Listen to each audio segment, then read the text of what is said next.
Video, we'll take a look at the anatomy of an Angular application. So we start with the Angular module.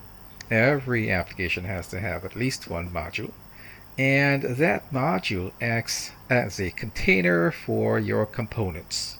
Components are the things that you will be spending most of your time with. These are the parts that make up a web page, a web view.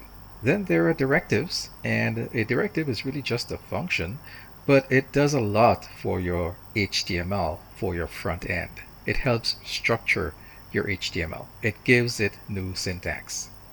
Services in Angular are functions or classes, and they do provide extra functionality to your application.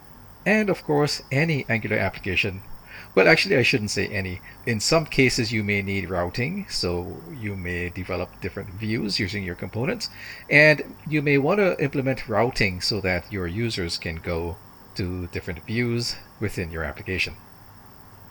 Let's take a look now at the architecture of an Angular application.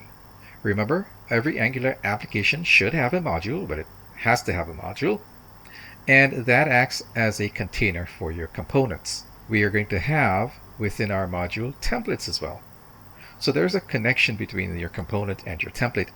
Your component will use the template to push its view onto the surface of the browser. Then there might be feedback. So your users may interact with your template, which then goes back into the component. So there is event binding. There could be two-way binding, as well as there could be just one-way binding. Apart from that, you have directives which help you structure your HTML. They add functionality to HTML. And we do have services as well. These can be injected anywhere.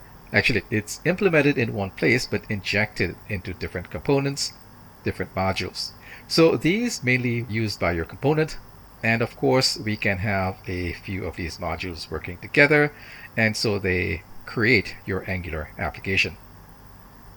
So the modules themselves. An Angular module is a container. It binds components together. Now, the moment you see something like this, you should understand that the components that you build for your application should be related. So it's a collection of closely related sets of capabilities. Each module can then have further subcomponents. The characteristics of an Angular module, well, an Angular application can have just about any amount of modules that you can possibly imagine. And the application will always have that main module though, and it's usually called app module if you use the boilerplate application that you get with your installation.